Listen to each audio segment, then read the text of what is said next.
90분 만에 하차. 오늘 뭐가 이렇게 운이 있나요? 아까는 1년 만에 뭐 이렇게 되는데 여기는 90분 만에네요. 짧습니다. 90분이면 굉장히. 하차. 어디 임명이 됐는데 딱 90분 만에 그만둔 거란 뜻인데요. 기사로 보죠. 여당 새 비대위 어제 이제 구성이 됐어요. 비대위원들 발표가 됐죠. 뭐 이 당연직이 있고요. 이번에 새로 내정이 된 분들, 지명이 되는 분들 6분이 됐는데 지역하고 원내 뭐 이런 거 안배를 좀 했다 이런 설명이 있었는데 여기 보면 윤석열 대통령의 측근으로 꼽히는 주기환 원래 어제 이름이 있었어요. 1차 비대위 때도 있었거든요. 근데 어제가 2차 비대위인데 거기도 또 있었어요. 근데 90분 만에 자진하차. 일단 이름이 2차 비대위에도 포함됐다 자체도 주목을 받았는데 시간이 90분 만에 다시 또 그만둔다 그랬어요. 이게 어떻게 된 겁니까 도대체 그럼? 좀 더 보죠. 그러니까 사의 표명하면서 전주의 의원으로 교체가 됐어요. 그리고 여기 보면 여러 가지 통합 균형 중시했다 이런 설명이 있었죠. 정진석 비대위. 그러니까 2차 비대위라고 통상 언론이 표현합니다. 자, 그럼요. 이게 어떻게 된 건지 어제 설명이 좀 있었는데 들어보시죠. 이번 인선은 지역별 안배를 고려하면서 원내와 원외 인사를 두루 포함하되 원외 인사에 무게를 두어 다양한 목소리를 수렴하고자 했습니다. 1차 비대위원 인선 발표 후에 주기환 비대위원께서 정진석 비상대책위원장께 간곡한 사의를 표명해 왔습니다.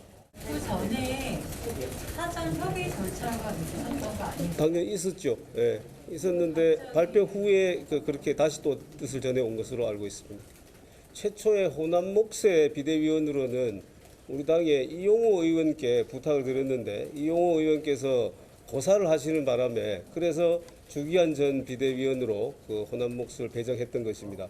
그런데 오늘 또 주기환 비대위원께서 간곡한 사의의 뜻을 표명해 왔기 때문에 연고지가 전주입니다. 전주의 의원이. 그래서 그런 의미도 가미하고 해서 전주의 의원을 임명한 것으로 알고 있습니다. 주기환 전주의 두 인물의 공통점은요. 1기 비대위원회 처음에 발표됐다는 인물에 포함이 됐었어요. 이번에 또 포함이 된 거죠. 근데요. 앞서서 1기 비대위에 이름이 올랐던 분들은 가급적 2기 비대위에는 포함 안 시키겠다. 이런 설명이 얼마 전에 있었거든요. 그 내용도 들어보겠습니다. 기존 비대위원분들 중에서도 그대로 가시는 분들도 결정이 된 바가 있습니다. 기존 비대위원들은 대부분 바뀔 것 같아요. 남는 분도 있다는 말씀이세요? 아니, 없을 것 같아요. 그러니까 일단 원칙적으로는 전원 바꾸는 방침으로 비대위원장님께서 구상하고 계시는 걸로 이해했습니다. 김용태 전 최고위원. 다 바꾸는 걸로 이해했다고 설명이 며칠 전입니다. 근데 일단 어제 뭐 그만두긴 했지만 주기환 전 비대위원이라고 하겠습니다. 포함이 됐어요. 예. 1기, 2기 다 들어간 겁니다. 명단에 일단. 그만두긴 했지만. 이거는 무슨 배경이 있을까요? 이걸 두고 지금 언론이나 정치권에서 이른바 윤심이 작용한 거 아니냐. 이번에도 역시 굉장히 꼭 눕고 싶어 하는 거 아니냐. 아니면 호남을 생각하면 호남 쪽 인물을 못 찾아서 그런 거다. 이런 시각도 있거든요. 이거 왜 그렇다고 보십니까? 저는 일단 이렇게 생각합니다. 여당의 지도체제를 결정하는데 특히 비상대책위원회를 결정하는데 대통령실의 정무 라인과의 어떤 사전에 교감이 없었다라면 저는 그것이 오히려 더 무능하다라고 생각되거든요. 통상적으로는 뭔가 예. 좀 의견도 나누고 그렇죠. 그러면 반대로 보통은. 해석하면 분명히 비대위원장께서 어떤 비대위원을 구성하는 데 있어서 대통령실과 지시까지는 아니더라도 최소한의 어떤 의견 교환 정도 했을 거라고 생각되고요. 예. 아까 영상에서 보셨던 바와 같이 비대위원장께서 2기 비대위는 비대위원을 1기 비대위원은 전원 교체하겠다는 방침을 세웠다라는 대변인의 예. 이해의 말씀을 보셨던 것처럼 그럼에도 불구하고 1기 비대위원이었던 주기환 비대위원이 2기 비대위원에 합류했다는 것은 아무래도 정진석 비대위원장 생각은 아닌 것 같고요. 아무래도 이런 교감 과정에서 누군가의 어떤 의견 교환에 의해서 어떤 조언을 받고 한 것 아닌가에 대한 그러면은 추측이 이분만큼은 있습니다. 이번에도 꼭 포함시켰으면 좋겠다. 이런 이게 뭐 의견이 그게 뭐 있었을 수 있다는 대통령 겁니까? 의견이라는 것은 아니고요. 예. 대통령 의견일 수도 있고 아닐 수도 있고 아니면 대통령실의 정무라인의 판단일 수도 있고요. 그거에 대해서는 뭐 저도 정확히 모르겠습니다만 아무튼 정진석 위원장의 생각 아닌 것 같다라는 정도로 추측할 수 있을 것 같고요. 그렇다면 왜 주기한 비대위원이 90분 만에 하차했느냐에 대한 두 가지 저는 개인적으로 추측을 하는데 예. 첫 번째는 호남 몫으로 이제 오셨다는 말씀을 하셨잖아요. 근데 7월, 그러니까 당 대표와 최고위원 체제였을 때 7월 예. 첫째 주에 호남 지지율과 지금 국민의힘의 호남 지지율을 비교해봤을 때 당시보다 지금 굉장히 많이 떨어져 있는 상태이기 때문에 여기에 대한 부담감이 있지 않았을까에 대한 것도 있고요. 두 번째로는 아무래도 지금 언론에서 주기한 전 비대위원과 관련해서 대통령 측근 인사다라고 예. 많은 뭐 굉장히 오랜 예, 인연이 있고요. 이야기가 하고 있고 지금 비대위원 자체가 대통령의 어떤 측근들로 이루어진 거 아니냐에 대한 비판이 있는 가운데 여기에 주기한 비대위원이 만에 하나 가처분이 인용된다면 여기에 대한 또 한 번의 부담감을 안은 것 아닌가에 대한 생각이 있습니다. 그래서 고사한 것 아닌가에 대한 생각이 있습니다. 오창석 전 부소장 수용했다 사의했단 말이에요? 네. 근데 처음에는 이른바 제안이 갔을 때 하겠다는 의사가 있었대요. 근데 얼마 있어서 바로 그만두겠다는데 별다른 설명은 없어요. 왜 그런지. 본인이 뭐 그냥 설명했는데 그게 충분해 보이지는 않거든요. 이건 무슨 상황으로 지금 보고 계십니까? 저도 김용태 최고위원 의견에 동의하는 부분이 있는데요. 정진석 비대위원장의 의견이 아니었을 거라고 생각이 들고요. 그리고 주기한 위원의 뜻도 아니었을 가능성이 높다. 그럼 그가 어떤 뜻입니까? 처음에 네. 이기 비대위에 포함된 게 그 뜻을 말하는 겁니까? 그만둔 게 그 뜻을 말하는 겁니까?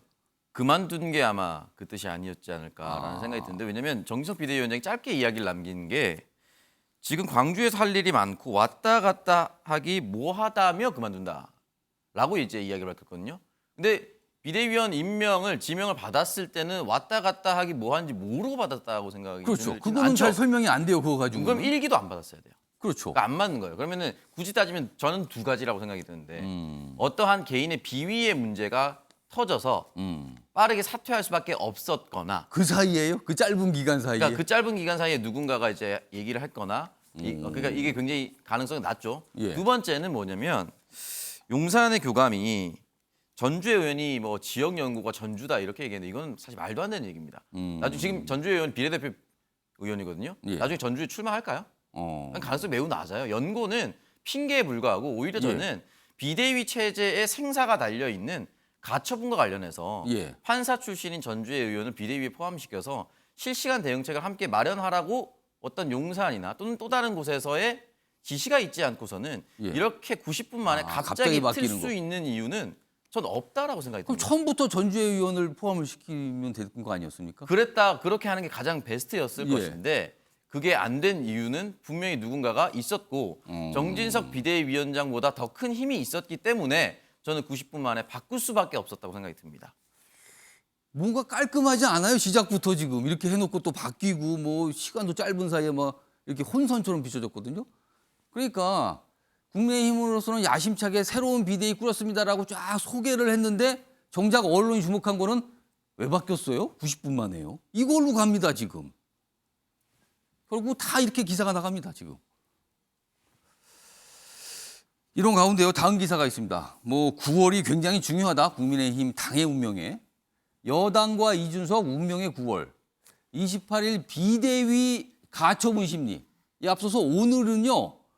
이 비대위가 꾸려지는 과정과 관련된 당원 개정과 관련된 어떤 가처분, 전국위원회 그 결정에 대한 가처분 신청이 오늘 또 있거든요. 그 신문 기일입니다 오늘이요. 그리고요. 28일 비대위 가처분 심리잖아요. 여기 보세요. 28일 국민의힘 당 윤리위 회의가 예정돼 있어요. 우연일까요? 28일 같은 날입니다 지금요. 이날 뭐가 나올 수도 있고요. 이날 뭐가 나올 수도 있어요. 묘합니다. 자, 이와 관련된 어제 뭐 정진석 비대위원장의 발언도 있었습니다. 들어보시죠. 법원은 정당 안에서 자체적으로 자율적으로 내린 결정에 대해서는 과도한 개입을 하지 않는 것이 바람직하다고 생각합니다. 이런 사법자재의 선을 넘고 지켜주지 못할 경우에 매우 우려스러운 일들이 발생합니다. 따라서 정치인들은 가능하면 정치적인 문제는 정치적으로 해결하는 것이 옳습니다. 정치의 사법화를 유도하는 것은 저는 그런 면에서 하책 중에 하책이라고 생각해요. 정당이 알아서 할 일은 정당이 알아서 하도록 그동안 해왔던 것처럼 그렇게 법원의 판단을 구한다는 말씀을 좀 드리고요. 진인용 변호사. 오늘 이른바 3차 가처분에 대한 법원의 신문이 있잖아요. 그리고 이준석 전 대표가 오늘 출석한다고 뭐 예고도 돼 있는데 오늘은 뭘 논하는 거고 만약에 여기서 가처분이 인용되면 어떻게 되는 겁니까? 그렇습니다. 두 가지인데요. 예. 하나는 신청인은 어쨌든 이 전 대표인 것이고 예. 피신청인이 국민의 힘민 사건은 오늘 심리를 합니다. 이게 뭐냐면은 당헌 당규 변경 효력 정지 가처분. 한마디로 비상 상황이란 것에 대한 개념을 바꾼 것. 한마디로 구체적으로 뭘 규정을 그렇죠. 그래서 지금 지난번에 예. 이제 당헌 당규를 여러 가지 중에 이제 선출직 최고위원 4명 이상이 이제 사퇴를 예. 할 경우에는 그게 비상 상황이다라고 규정했는 그 당헌 당규의 효력을 정지를 해달라. 요 재판을 그걸 오늘 문제 삼고 그걸 열립니다. 멈춰달라는 거군요. 그렇죠. 그리고 오늘 지금 기일이 28일로 변경된 거는 피신청인이 당이 아니고 예. 정진석 비대위원장 개인인 것이죠. 이번에 새 비대위에 대해서 또 한 거군요. 그렇죠. 비대위원의 아. 이 직무집행 정지 가처분은 28일로 팔로. 연기가 됐는데 결론적으로 법원의 의도를 조금 더 읽을 수가 있습니다. 무슨 말씀이냐면은 이번에 정진석 비대위원장을 선출하게 된 법적 근거, 당헌 당규의 효력이 만약에 정지가 되면은 예. 사실상 정진석 대행자의 직무는 사실상 당연히 정지된다고 그렇죠. 볼 여지가 있는 그거에 것이죠. 기반을 해서 지금 가고 그렇죠. 있는 거니까요. 그렇기 때문에 오늘에 있는 재판이 굉장히 중요한 것이죠. 만약 인용이 되면 어떻게 되는 거죠? 그렇죠. 그러면은 사실 법적 근거 없이 뽑힌 거나 다름없게 되기 때문에 예. 재판부로서는 지금 뒤에 있는 사건보다는 오늘 사건이 더 중요하다라고 판단을 해서 했을 가능성이 있고 나아가 오늘 뭐 언론에 보니까 국민의힘 측이 제출한 기일 변경 이라고 했는데 예. 제가 봤을 땐 국민의힘이라기보다는